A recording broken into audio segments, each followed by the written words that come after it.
together or here?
Hello, everyone. We're going to start in 5 minutes.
everyone.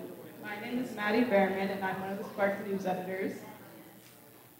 Hi, my name is Rhea Mully, and I'm the other Spark News editor. I want to thank you all for taking the time out of your Tuesday night to come out and educate yourselves on the upcoming school board election. We are very grateful to have all the candidates in attendance tonight. We are going to start the night off with the Pledge of Allegiance. Please stand if you choose to do so.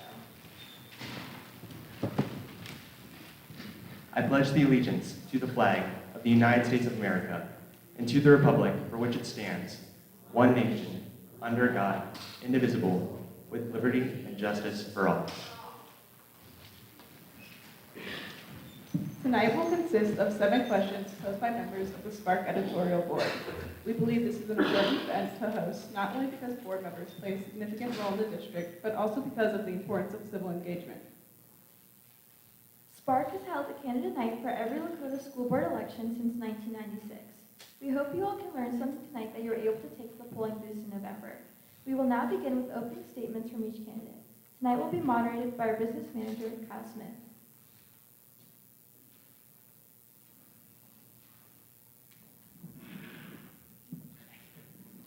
Hi, my name is Kyle Smith, and I'm one of Spark's business managers. I'll be serving as the moderator for tonight's discussion. For every response given by our candidates tonight, I'll be stating a 30-second warning and a 10-second warning before calling time. We're going to get started with 1-minute opening statements and introductions with each of our candidates.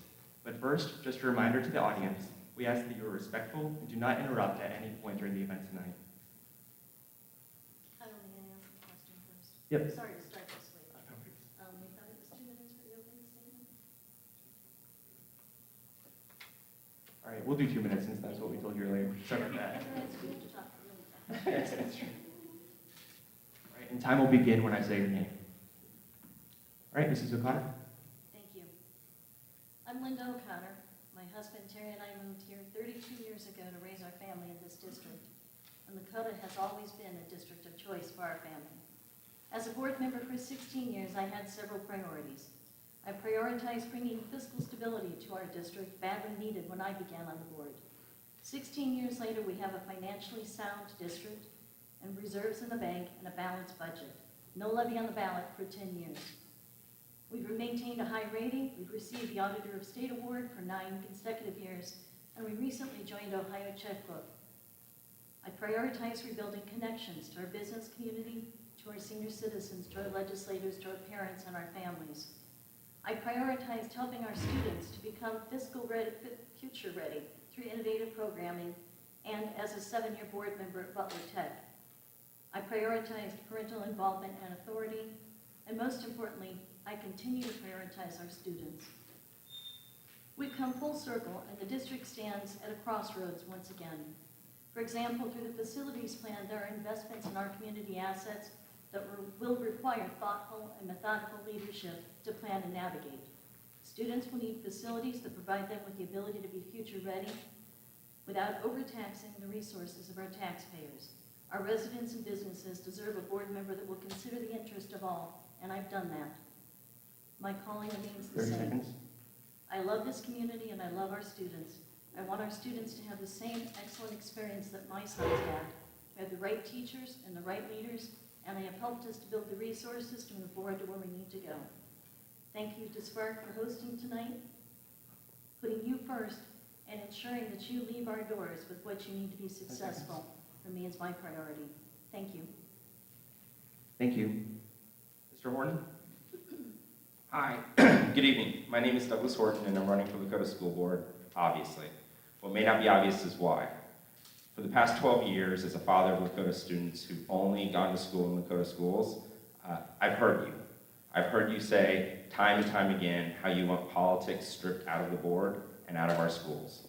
I've heard you say that you want someone who is an advocate for our teachers, the ones that our families love so much, like Mr. Hume, Mrs. McFarland, Mrs. Alexander, Coach Wallace, Mr. Vincent, and so many more I could name, and probably the ones that you're thinking about right now as I'm talking. I've heard you say that it's important that each and every student in Lakota feels loved and protected for exactly who they are. Doesn't matter what race, what religion, who they love, or how they present themselves, and it's important for board members to say that it's important. I've heard you say that 3.5 out of 5 stars on the district report card is unacceptable. And I've heard you when you say that your gifted students are stagnating as the district has tried to expand services, but the content doesn't have the depth or the breadth needed, and they're starting to lose their level of learning. I've heard you say that you want board members with proven business experience, like I have leading billion-dollar brands for P&G for the past 12 years. And I've heard you say that you want board members who can handle complex negotiations with a variety of stakeholders, the kind of discussions I have every day on a daily basis with the likes of the 30. NFL, Major League Soccer, and the Olympics. I've heard you say time and again that you want board members who will deliver educational interventions, not interventions from police departments to keep board members physically separate. So on November 7th, please vote for Douglas Horton, and rest assured that Horton hears you. Thank you. Thank you. Mrs. Schaefer?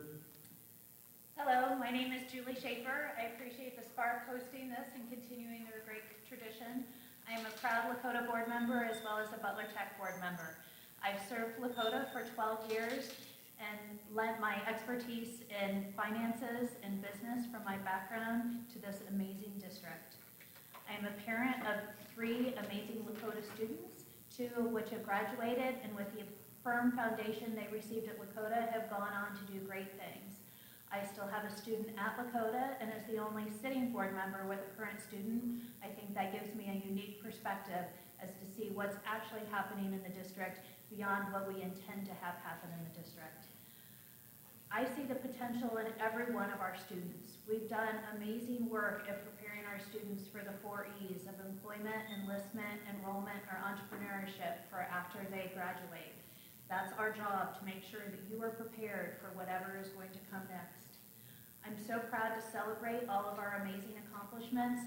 When I look at where we would have been in the pandemic if we hadn't implemented one-to-one technology, when I look at the Cyber Academy that we've begun and how that gives amazing opportunities for our students to graduate and have lucrative jobs upon graduation, the internship opportunities we have, and all the innovation that's been happening within our classrooms.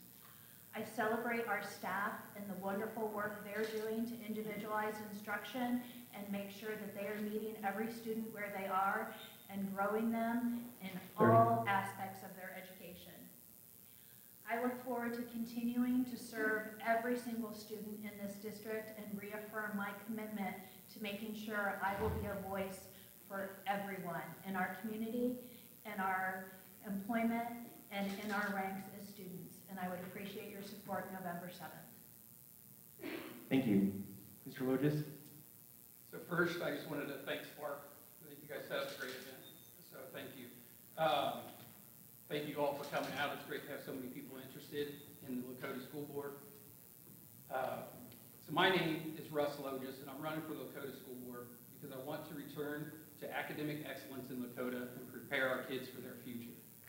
Lakota should be a destination of choice for families who value education. The current school board has lost its focus on what is important. Primarily, it has lost its focus on the education of our kids. Our current school board represents many years of experience, but has resulted in underwhelming performance, as evidenced by our disappointing Ohio scorecard. The results of 3.5 out of 5 stars, the U.S. News ranking 95th and 97th in Ohio. The current school board has also failed to manage our greatest assets, our facilities, and allowed many of our schools to fall into disrepair. The only answer that has been given after years of back and forth is to spend $500 million to restructure the district and build new schools. The current school board has become infamous across the region for the many missteps and infighting that has been plastered all over the news. I, for one, as a Lakota parent, I am frustrated and I'm sick of the distractions. We must change. Lakota schools should be in the news for achieving academic excellence and celebrating student successes. We deserve better as a community. Our students deserve better. Our teachers and all Lakota employees deserve better. I look forward to being a positive change on the board and look forward to working as a team to advance our students' education and preparedness. As a Lakota school board member, I will be laser focused on education. I will practice fiscal responsibility. I will remove politics from the classroom. I will promote transparency. Most importantly, I will work to keep students safe. Thank you. Thank you for those introductions. The candidates will now have 2 minutes to answer each question asked by our Spark student panel. We understand that this is a limited amount of time, but with the number of candidates, it will be necessary to cut you off if you start to go over. Once again, I will be providing 30-second and 10-second warnings before calling time. And once the previous candidate has clearly finished the response or reached the time limit, I will call the next candidate in line and they may begin. With each question, we will alternate the first candidate who responds to ensure fairness. Our first question will be asked by Rhea Molly, Spark's business manager and news editor. In early September of 2022, the district decided to audit its curriculum for critical race theory. With the newly selected Community Curriculum Advisory Team, what is your stance on CRT, and do you think it is being taught in Lakota schools? All right, we're going to start with Mrs. O'Connor. Did you say that the sound's a little bit garbled? The mics are a little bit odd. If you look at us when you talk, it'll probably help us to hear you better. Okay. In early September of 2022, the district decided to audit its curriculum for critical race theory. With the newly selected Community Curriculum Advisory Team, what is your stance on CRT, and do you think it is being taught in Lakota schools? Thank you. That's a great question. So I was the board member that pushed very hard for that curriculum team to happen. We had received a number of concerns from the community. We had asked for evidence, and we hadn't received evidence that CRT is being taught in our classrooms. It is not in our curriculum. It would not be appropriate for a traditional K-12 school in any way for it to be taught in our classrooms. It's a collegiate level, graduate level course, and wouldn't be appropriate for our kids. I'm really proud of the fact that for the first time ever, we have a citizen's voice in our curriculum process.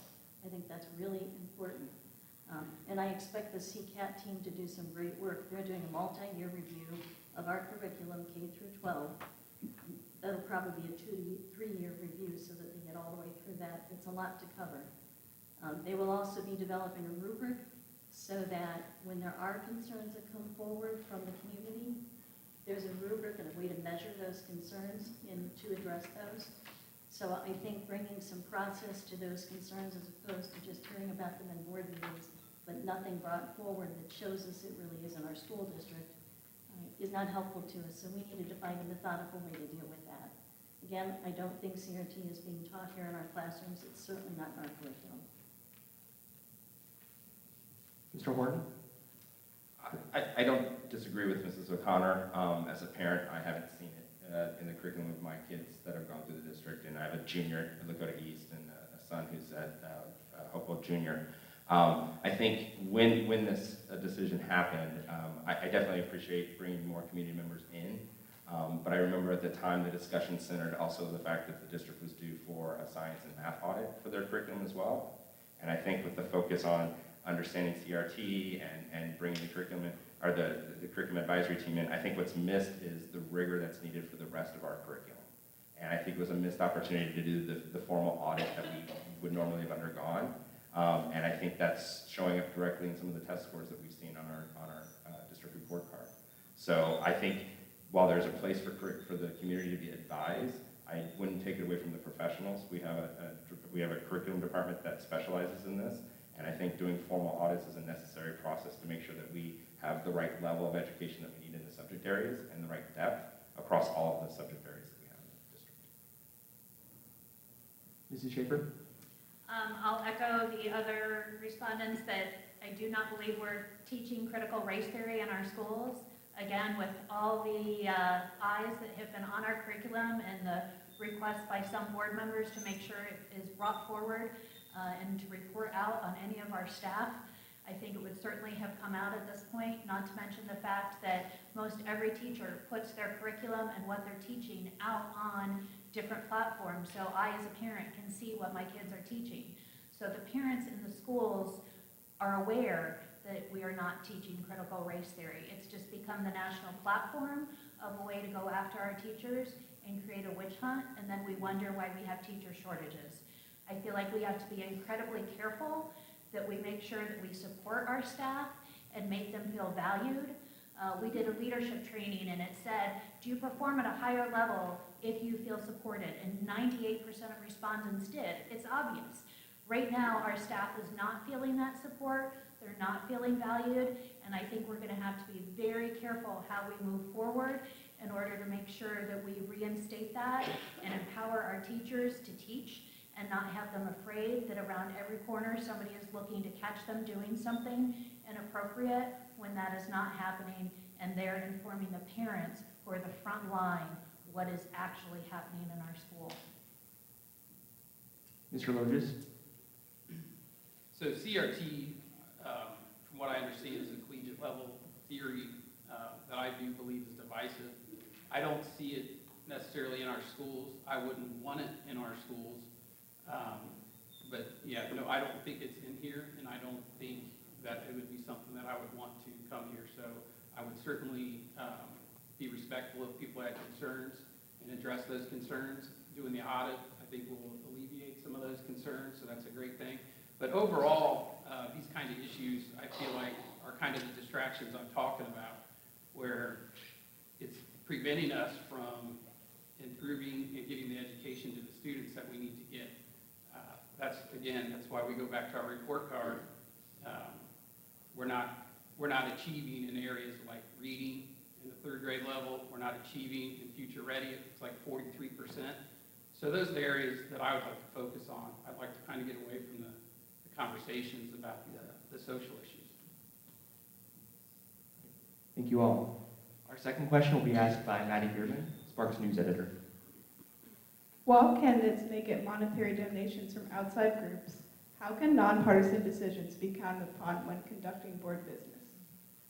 Could you hear that all right? One more time.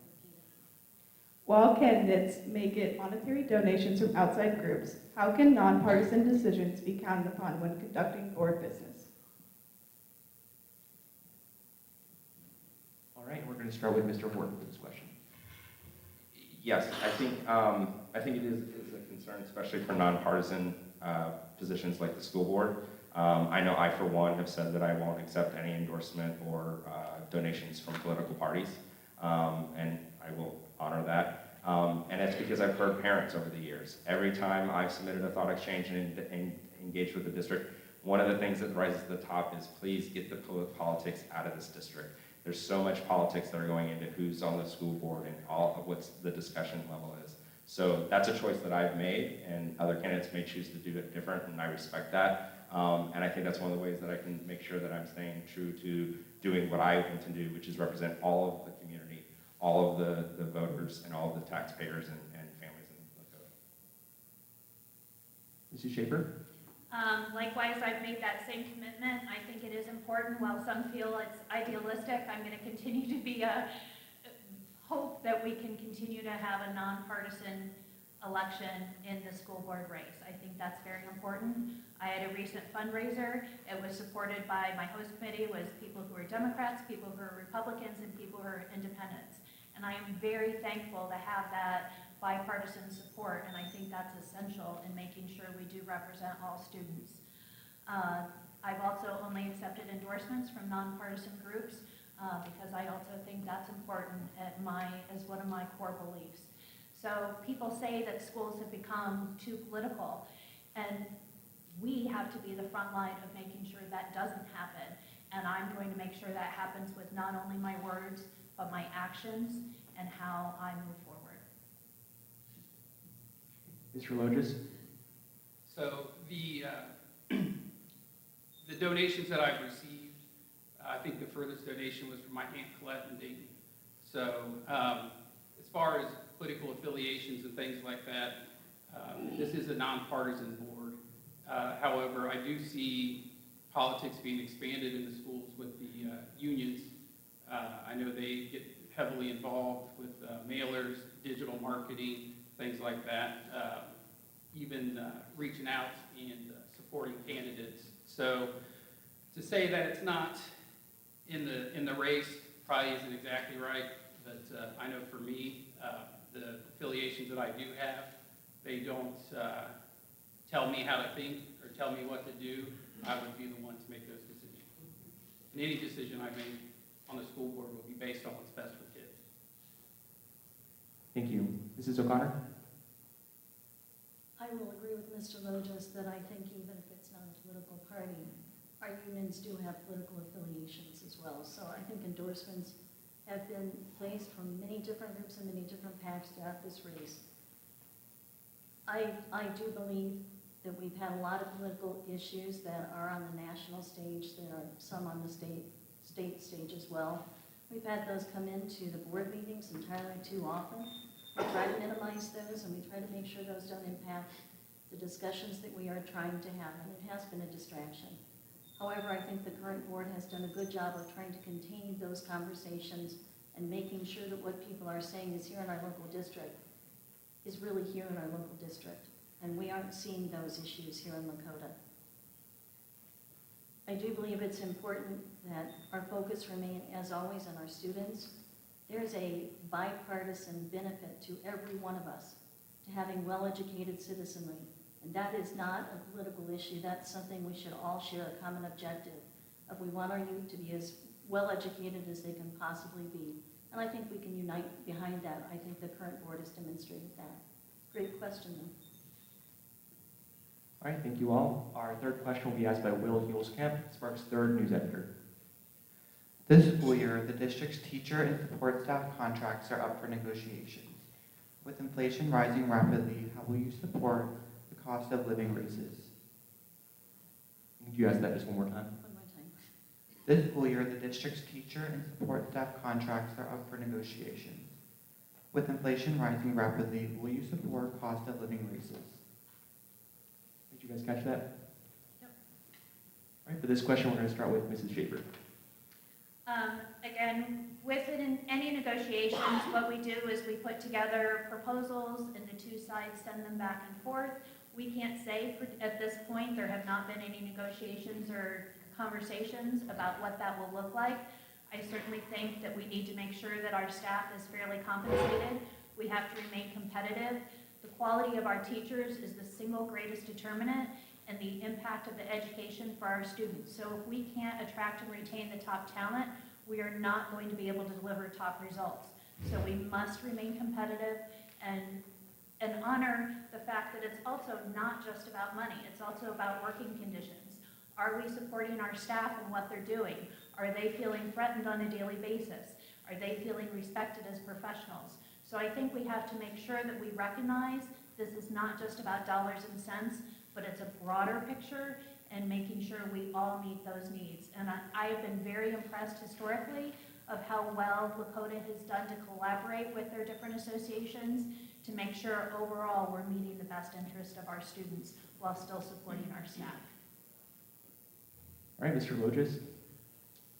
So teachers are probably the most important person, obviously, in your education. My wife's a teacher, so she's important to me too, but I understand how hard you work as a teacher.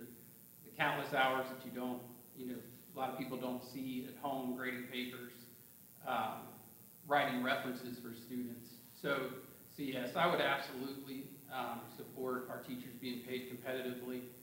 I do understand that there's a lot of concerns and there's a finite amount of money to go around. You mentioned inflation, you've got property tax going up, a potential replacement of schools. So there's a lot of things that are fighting for that. I would like to support our teachers financially, as I do think that's a retention tool and a way to keep them here. But we do have to realize that there's other pressures out there. Just like Julie said, I do think there's other things we could do too for teachers to keep them supported, and we can look into those kind of things too. Thank you. All right, Mrs. O'Connor. I think it's very important that understanding the value that our teaching staff brings to the table and paying them competitively will always be a top priority for us. I agree with the other comments. It is hard when you're the last one to speak on the issue to say something original, but high-quality teachers and having a spread of teachers from very young teachers and all the way up to the most experienced veteran teachers yields the best results. And so it's important that as we look at our teaching staff that we maintain that balance. It is about retention. We know that in the future, nationally, we're looking at a teacher retention issue, and we're looking at a teacher shortage issue. We have to acknowledge that. It's also important that we are recruiting appropriately at the bottom end of our pay scale. We have a good working relationship with our two unions. We have a labor management committee that meets regularly, trying to deal with issues before they become a big issue. And I think it's been a priority for the board to have a good working relationship with our staff. I do support raises that are reasonable and within the budget, that don't blow the budget out of the water. I will say that I did not support a few contracts in the recent past, not because I don't want our teachers to be fairly compensated, I do. But it was a 34% increase looking at the total compensation over 6 years. And that wasn't reasonable compared to what our taxpayers get. But I certainly value our teachers. I want them to be compensated competitively. And by the way, we will do, before we start contract negotiations, we will do a market analysis to make sure that we are competitive and that we're paying teachers appropriately. The point that everyone else has made about making sure that we're supporting our staff with the right resources for our classrooms, making sure that our work rules are reasonable and don't impose unnecessarily stringent requirements on our teachers is also important too. So it's looking at the entire picture.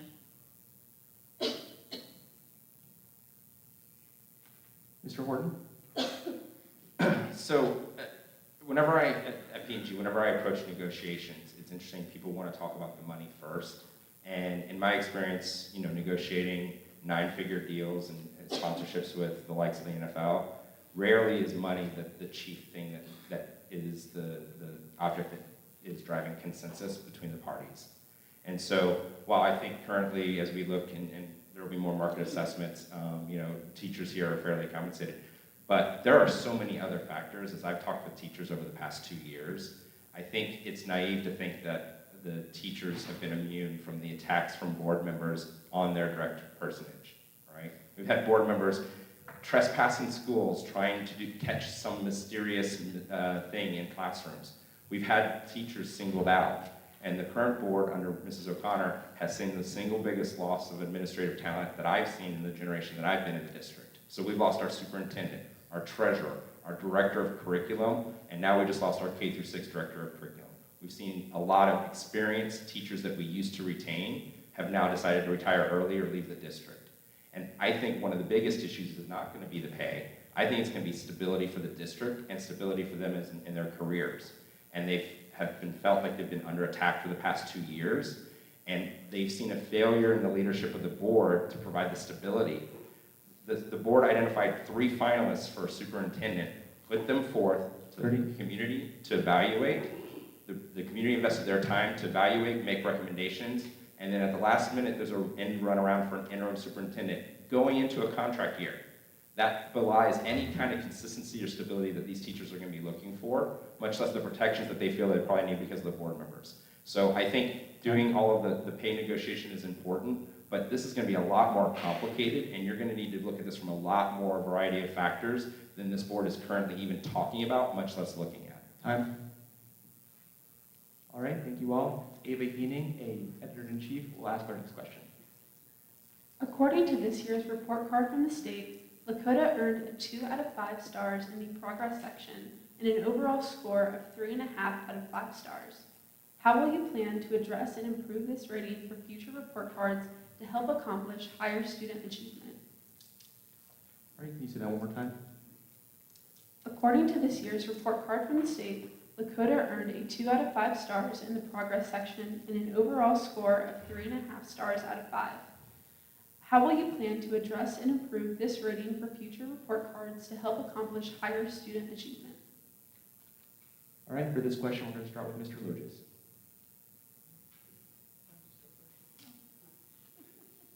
So, to address the education in general, I would like to look at things like rigor, number one. And if you were at this last school board meeting, if you watched that, obviously some of them were. Dr. Lawley's talking about a lot of these things. The reading at the 3rd grade levels really low. That's at about a 73% literacy rate. So there's things like science of reading specifically that needs to be implemented. I've actually talked to Dr. Lawley about that. She's already working on that to get that instituted into the schools as a uniform process. The technology component of what we're doing, our previous superintendent, I feel like he emphasized that so much that he forgot kind of about just the core education and learning. So that's something else that I saw was going to be addressed, so I'm happy to hear that. I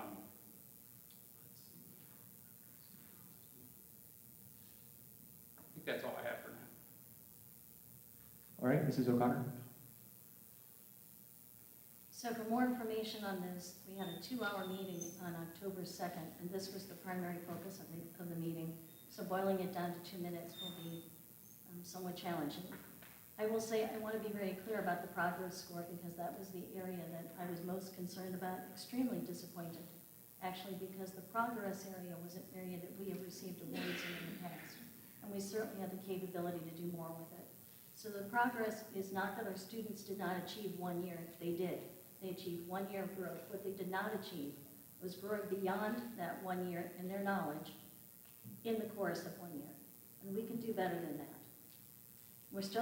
Our students are still, for the most part, very highly achieving. We also saw growth in our subgroups with the gap closing to make sure that their achievement was continuing to rise. We talked about a number of things in the board meeting. So not only did we dive into that data very, very much in depth, and that continues, by the way, within each of our buildings, our building leadership teams, and then breaking that down with our classroom teachers as well. We're looking at heightening the rigor of our instruction, going deeper into depth in the knowledge of our instruction. We're adopting the science of reading curriculum that's been mandated by the state, but we're going to be adopting it anyway. We will also be adopting a math curriculum for K through 6. We are waiting for the governor's office to release the books that would be appropriate for the science of reading. We've got a curriculum department, but in the past it hasn't been mandated that that curriculum be used across the district.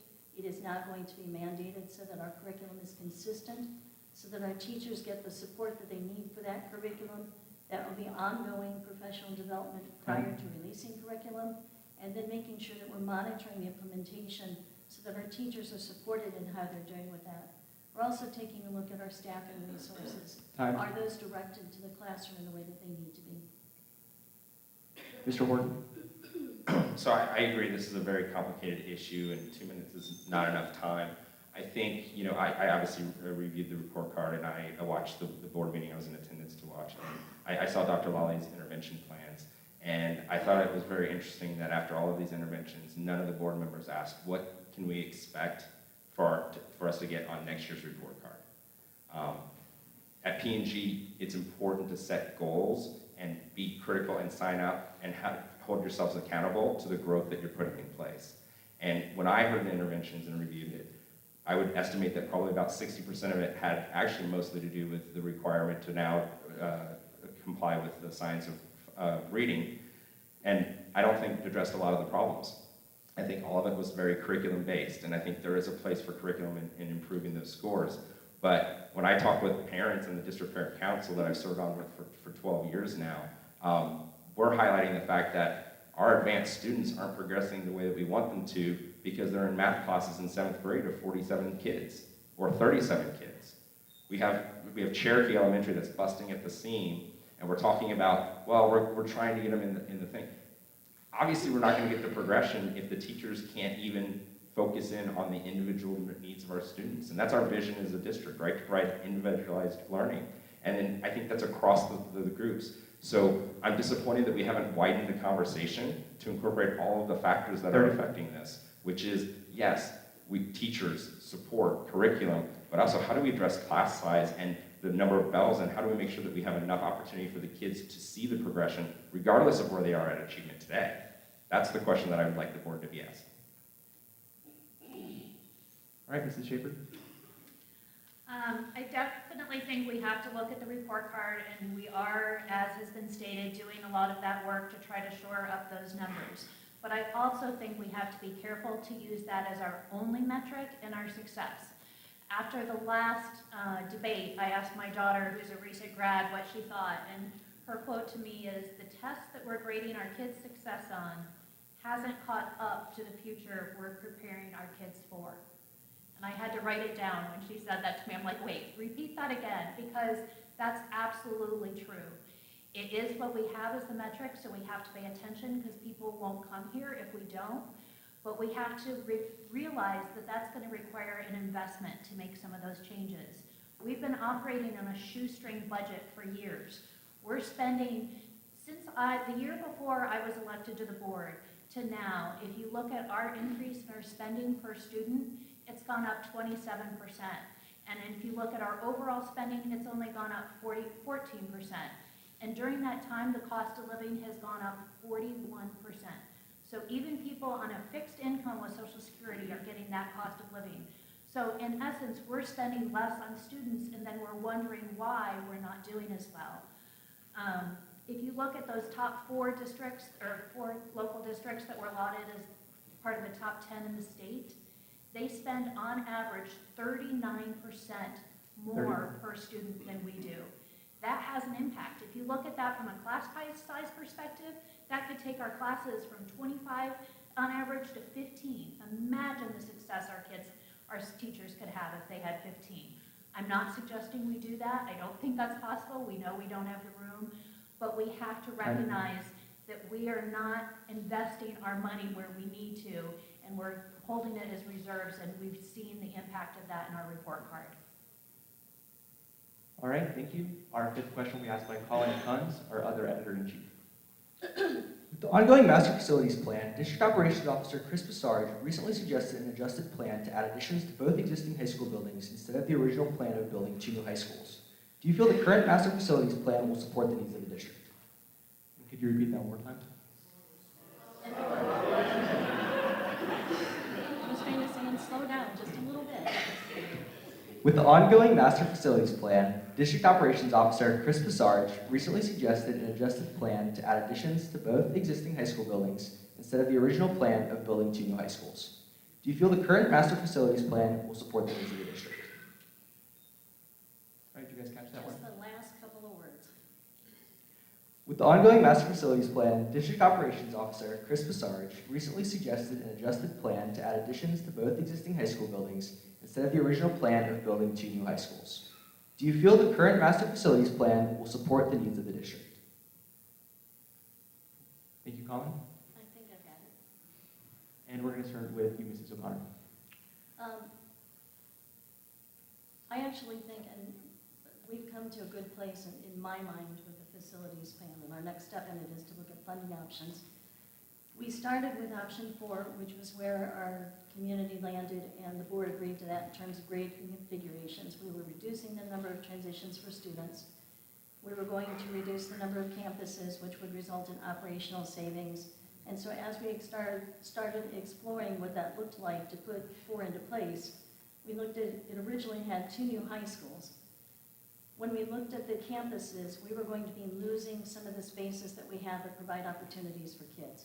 Some of our tennis courts, our baseball fields, some of those things we couldn't do on those properties. And so that was when we started looking at what if we keep the original high schools, add additions to those. That will be a tremendous savings for us in terms of reducing from 4 campuses with our 2 freshman buildings coming over to now 2 campuses. So there's terrific savings to happen there without losing opportunities for students, which was really important to us. I am in agreement with where we have landed, and we have work to do now to move forward with that to see what it looks like in terms of different ways to fund those plans, including taking advantage of state funding that's currently available to us, looking at doing this in a phased-in approach instead of one ballot issue, especially as we're not sure what the impact of ed choice is going to have on our school district and our demographics. We don't know if it'll change it or not. So phasing it in gives us an opportunity to look at that impact as we go, to come back to the community and say, are you comfortable with what we're doing? Here are what our demographics are looking like. We're staying current with those. And it gives us the opportunity, I think, to do what we need to do. All right, Mr. Wharton. I think that's a good summary of the master facilities plan as it's been done to date. And I think it's really boring. It is a Lego building exercise of buildings and operational savings. And so while all the work may be sound and it may be what's needed for the district, I don't see a compelling vision that taxpayers would vote for. And I think when you're coming to what we're talking about, which is what are our facilities going to look like for the next 20 years, the next generation of students in Lakota, I think it's a rare opportunity for us to look at what kind of educational services do we want to deliver and how do we want to present them to our families. So it's interesting that we kind of defaulted. I observe a lot of groupthink from the people who've been doing this work, as opposed to defaulting that we need 2 very large high schools. What would Lakota look like if we had a variety of sizes of high schools that parents could choose for? And we've done the planning to begin with to know what that demand would look like, so we can open enroll across the district, not limit that, and parents have the choice to choose, you know what, my child would do great in a building like Lakota East that has 2,500 students. That's great. But my neighbor, they would choose a school that's smaller and more individualized for their needs. And we have examples of this all across the country. So in Cincinnati, they've incorporated Montessori schools into their elementary buildings. What would that look like if we did that same approach here in Lakota? What if we had magnet schools for the arts and the sciences that might be different in sizes? You wouldn't need a tennis court at all of the schools. And I think that one-size approach that we've defaulted into has led to a lot of the frustrations that I hear from parents and taxpayers. And I think there's a real opportunity here to talk about the future of education in conjunction with the plan, which would create a vision that I think would actually get support from the community because they'd see the return on the investment. It's not asking, hey, things are falling apart and we're going to try to shake you down for money. It's, no, here's what we're going to create for the future generations. And I'm optimistic that that has a lot better chance with the voters because we've seen that with the last time we made that deal with them. All right, Mrs. Schaefer? Even though we have a master's facilities plan that has been currently approved that we're looking at, there is still much work to be done, and we all recognize that. We've worked with an educational visionary and will continue to work with that. So just because we have one large building doesn't mean we can't create a microcosm in that to serve different needs, whether that be fine arts, whether that be something else. We've seen that when we've done Central Academy right now. So there's a great opportunity for us to individualize within that larger structure and gives us maximum flexibility if that perhaps doesn't work and we don't have a building then that's not being utilized. Another important component is right now we have the opportunity for the state to fund 29% of our expenses. Again, this would be a multi-phase project, and so if we lock that in, we're getting back 29 cents of every dollar our taxpayers have. We're also at a point right now where we're about to have several bonds roll off. So while the price tag looks expensive, first of all, we're not committed to doing the entire plan. We will do it in phases. So it's not a guaranteed expense of that whole amount. We're able to get part of that money back, and we can lock in that money from the state and have those bonds roll off, so it would have very little impact on our local taxpayers. It's looking like that millage would likely be a mill or so in order to fund that entire plan, given the roll-off of the other millage that's coming off. I think we have a tremendous opportunity. We must move forward on this. We don't have room right now to address our class size needs, and if we want to address our learning, that is something fundamental that we're going to have to take care of. So time is of the essence, and we must make this a priority this next year. All right, Mr. Loges? So as I said earlier, there's finite amount of funds available. We have inflation, we have the teachers' contracts coming up, we have our property tax going up. To add this on is probably going to be too much for the community, I would think. I don't know that they're going to vote for that. I think the creative solutions and things we're doing now, things that we have to do is maintain our facilities. We have money available to do that. We all know some of the schools that are deteriorating, like Lakota West Freshman. I think we should use that money to invest in those schools and try to bring them up to date. We could use, I know we're already using modular buildings to increase their capacities. So no, I would not, as it is, support a plan that is going to run $500 to $600 million 6 to 10 years from now when it's completed, even if it is on sale. I don't think that's a good reason to purchase something. So for now, I would not support that plan. All right, thank you. Rhea Molly will now ask her 6th question. In 2019, the Ohio Department of Education released its strategic plan, which identified social-emotional learning as one of the 4 equal learning domains. Since then, Lakota has implemented SEL through Mind Peace Counseling, E+R=O lectures, schoolings, and more. Do you support social-emotional learning, and how do you plan to ensure every student receives equal services as the district expands in student enrollment? And one more time, Rhea. In 2019, the Ohio Department of Education released its strategic plan, which identified social emotional learning as one of the 4 equal learning domains. Since then, Lakota has implemented SEL through Mind Peace Counseling, E+R=O lectures, schoolings, and more. Do you support social emotional learning, and how do you plan to ensure every student receives equal services as the district expands in student enrollment? All right, we're going to start with Mr. Horton. Yes, so I will make sure not to use the acronym because acronyms are apparently a bad thing and they feel spooky and irritating. Social emotional learning, it's a state standard and there's a reason for it. I've seen it as a parent. I've incorporated lessons that my kids have brought home to me. I remember Mrs. Bug teaching them about bucket fillers and bucket takers. And there's a number of people I work with at P&G that are bucket takers. And I need to stay away from them and surround myself with bucket fillers. These are important lessons for life and how do you manage relationships. And when you look at the standards and it's stuff like being able to manage your emotional response to things, being able to collaborate with others, not only is it the thing that I think we want from our students to have as members of society, but it obviously will impact their ability to learn. If you're able to regulate your emotions and make sure that you're coming to class in a state prepared to learn, that's going to make you better able to receive the educational services that are being delivered. And so, again, I don't call it an acronym because that's bad, and I work for P&G that's filled with acronyms, and those are bad acronyms because they're too hard to keep track of. But social emotional learning is not something that I fear, and I'm saying that as a parent who's watched my 2 students go through it and incorporated what they've learned into me. And at other times we've heard people talk about these lessons and they don't understand them, and take the time.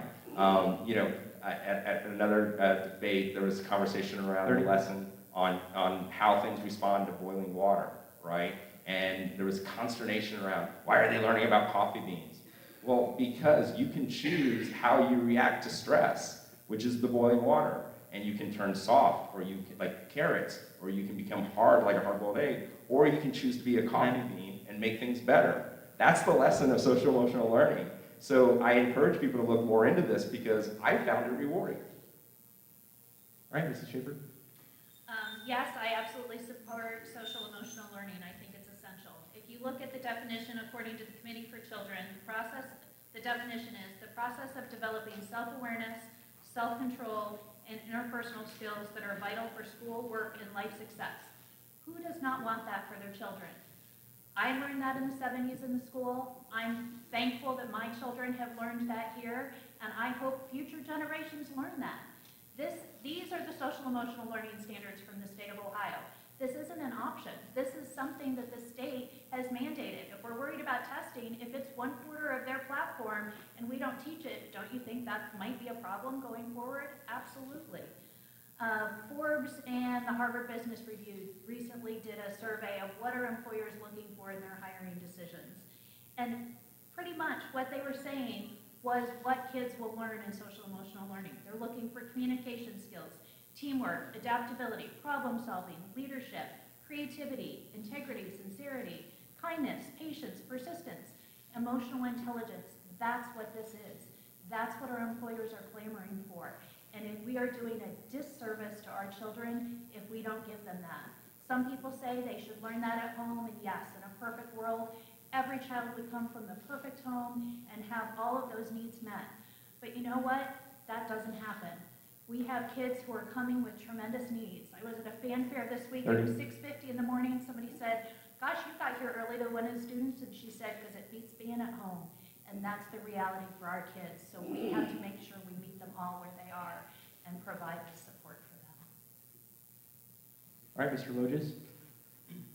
So social emotional learning, we've learned is here. Unfortunately, I think it's a bit of a distraction, and I'm not sure the data supports that it's really doing any good.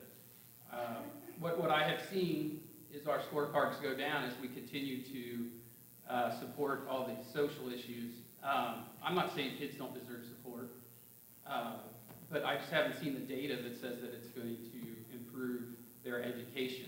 The number one priority of the school system should be to educate their kids. I do also believe that the parents should be the primary in the children's development of their emotional learning. So I would rather spend our time, rather than having 18 classes set aside for social and emotional learning and learning about the coffee beans, I'd rather than focused on doing their homework, their math, learning how to read. That I would prefer that our time be spent with the education. All right, Mrs. O'Connor? I have to confess, I didn't expect to hear the coffee bean thing again. You surprised me with that one. I'm going to start at the opposite end of your question about mental health services and expanding counseling.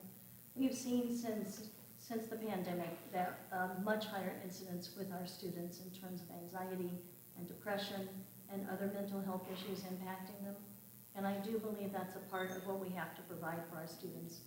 And if we don't, we aren't helping them to get over barriers that may be impacting their learning. So, we just had a House Bill 123 passed, which talked about this and actually about expanding these services. Right now, we use a couple of different community organizations. I think we'll continue to look for other organizations. We use Hope Squad and Sources of Strength, which was talked about in the legislation, and we'll be expanding that into our high schools. In terms of SEL, and I've said this in, I'm not even sure how many board meetings now, but I've talked about it. SEL in and of itself, quite apart from it being a political issue at the national level, is about the old-fashioned term character education. It's about self-regulation, handling anger issues, being able to work collaboratively in groups. Basically, it boils down to respect for others. And I don't think that's ever a bad thing. You have to have that skill not just in a classroom so that you're not impacting other students who are learning alongside you, 30. but you need to have that skill when you walk out the door in order to be able to work in any job situation, in the military, starting your own business. You have to have those people skills. We are not required to teach it as a class. We actually can easily just integrate it into our regular classroom activities. If it's the 10 minutes in the morning when the classroom teacher is saying, okay, let's focus on respect for today and here are kindness for today, or any one of those things, that's appropriate activity in a classroom in my mind. Time. All right, thank you. And Maddie Beering will ask our seventh and final question. What is the most pressing issue facing the district right now, and how do you plan to address it? And one more time. What is the most pressing issue facing the district right now, and how do you plan to address it? All right, we're going to start with Mrs. Schaefer. We have a few at the moment. I think we've addressed a lot of them. I think the most pressing issue right now is to make sure that we don't overcorrect for challenges that the district is facing. So whatever that challenge might be, whether it's report card, whether it's the barriers to learning, we have to make sure that we find the right balance so that we're meeting every single student. So the way I would address every bit of our learning is to make sure that we are meeting students where they are, providing the resources that they need, whatever that might be, whether that's breakfast in the morning so that they have the energy to learn, whether that's more challenging, rigorous classes, whether that's our students with special needs or our twice exceptional students who might need different supports. I think our most immediate challenge is make sure we find every diverse student need and meet those kids where they are and grow them. That's going to help us with the report card. That's going to help us make every student have those gap closings, make the progress that they need, and that's what we need to focus on, and making sure that we don't ever overcorrect. Mr. Logis? So I think I've probably said this a few times, but the reason I'm here is I was concerned about the education that our students are getting, and it was proven to be a concern after some of the results we've seen. So the number one concern I have is education. That goes to a lot of things. Teachers' class sizes, I think that's big. I've heard schools recently have stopped sending homework home because it's too stressful for kids. And that's part of social emotional learning. You learn that innately in school when you learn to cope and learn to deal with stressors of homework. Let's focus on education. So we're talking about a lot of things here that are distractions. The SEL, a lot of these social issues that should not be the focus of education. Education is going to be a lifeline to a lot of these kids. So if we focus on education, they'll be able to change their lives in the future. That's what I hope for. Let's see. I also obviously got involved because I have concern about our board. It seems like it stopped working as a team and working together on a mission to improve the district. So those are my concerns, and I think those interfere with the student success. Mrs. O'Connor? As Mrs. Schaefer said, there is not one particular issue. There are a multitude of issues, and it's been that way, by the way, since I came on the board. It's never just one issue that you're dealing with. And that's part of the role of a board member, to understand you've got a master facilities plan, you've got student achievement, you've got distractions, you have barriers to learning that you need to be considering, and how are all of our students being impacted. So it isn't just one issue, but that's the role of a board member, being able to look at all of those issues and addressing them all at the same time. Our single biggest priority in my mind, as always, is our core competency, student achievement. What are we doing? And not just achievement, but student learning. What are we doing to support our classrooms and our teachers to be sure that we are getting the best possible student learning in every respect and across all grade levels? So I think that's where our focus needs to be. I think the district has plans in place to address some of those issues. We've got plans in place dealing with the facilities issues, and all while doing that and maintaining a financially stable situation for our district. Those would be the challenges that I would say are facing the district right now. Mr. Horton? So I've talked a lot about the issues that I would prioritize as a board member, but when I talk with anybody in the community, the thing I hear loud and clear, that the most pressing issue for the district is that we're making headlines for the wrong reason. And it comes down to Darby Bodie being on the board. And I think that we need to take a firm look at how do we address that situation. I watched a board for 2 years be consumed by her distractions and not take the steps to isolate what she's doing. So when she was asked to resign by the board and she said no, I made the call to the board to say, both in the district parent council meeting and publicly, to say, why don't you strip her from the committees so that she can't dominate the conversation in committees? And the answer was, well, there's rules on how many people have to be on a committee. Fast forward to this year, and when Mr. Adi decided he didn't want to be part of the finance committee anymore, the same board members changed the rules. In 2 years, the board hasn't made significant action as a board outside of limiting conversation at board meetings and other minor things like that. They formed a lot of committees, but they haven't taken action because of the distraction that is Darby Bodie. And I do not support Darby Bodie. I think we've heard answers tonight that sound very reminiscent of Darby Bodie from some of the candidates, and I watched all your eyes roll when those answers were given, so I can tell I'm not alone on this. I'm also, I think, the only person on the stage who signed the legal complaint to have her removed from office. And I think that's an important step that we need to engage the community in, as they're saying that they don't want that representation. The one thing that I hear from anybody, whether they have students in the district or not, is they want us to stop making headlines. They want the school board to be boring again. And we can talk about all the actions that we're taking, but until you address that issue and how that has hurt our district and our integrity, it's not going to satisfy the voters of this district. All right, thank you candidates for those responses, and thank you to our Starks moving forward for asking those questions. Now we're going to move on to our closing statements, which will be 1 minute in length each. And we're going to begin with Mr. Logis. Excuse me, Kyle, could you ask Mr. Logis, Mrs. Schaefer, and Mrs. O'Connor to move their microphones closer for the closing statements? It's been a little difficult. Better? Thank you. All right, we all set? Yep. Okay, Mr. Logis, take it away. So I am invested in this community as a volunteer, as a parent, as a taxpayer. I'm a passionate supporter of my kids and all kids' success.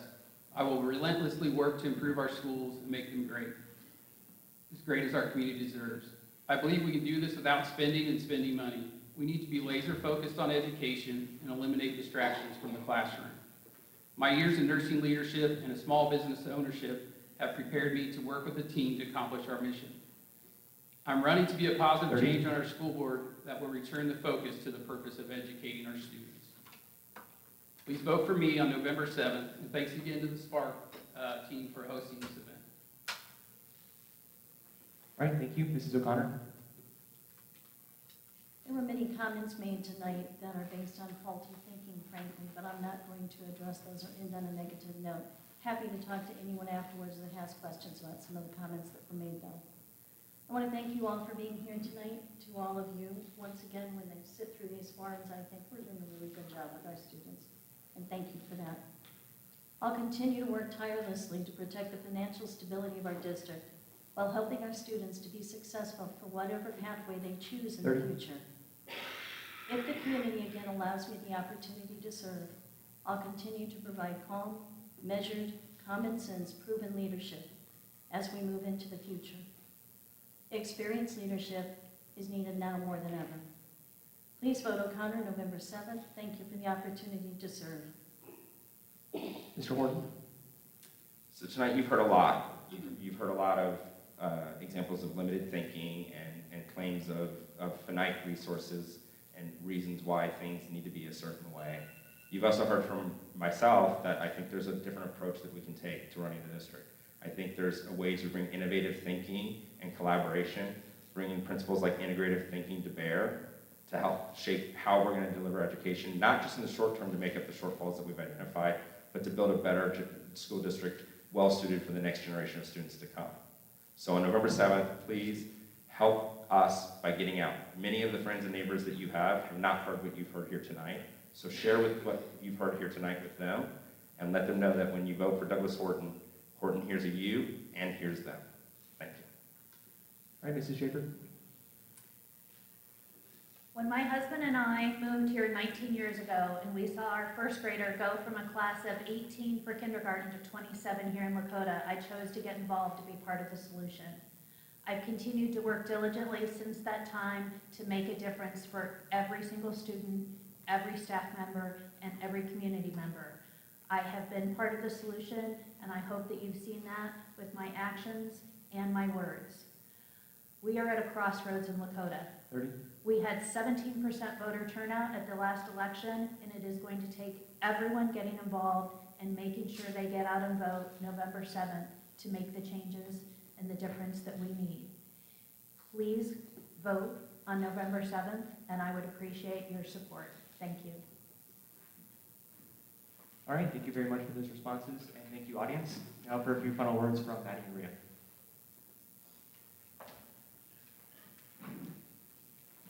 That is the end of our event. On your programs, there is a QR code to a quick survey. If you could take the time to share your thoughts and opinions on the candidates, it would be greatly appreciated. Also, if you're interested in placing an advertisement in our publication or purchasing a subscription, there's a table outside of the auditorium with Spark representatives to answer your questions. Once again, I want to thank you all for coming tonight. Have a great rest of your evening.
Okay, Mr. Horton, I'm gonna have you scooch over a bit. Miss O'Connor, oh, a little too far. Like, put yourself, there you go, perfect. Miss O'Connor, I'm gonna have you scooch over just a bit. Perfect. Just a little shuffle to your right, perfect. Just a little shuffle to your right, perfect. Oh my God, you scared me.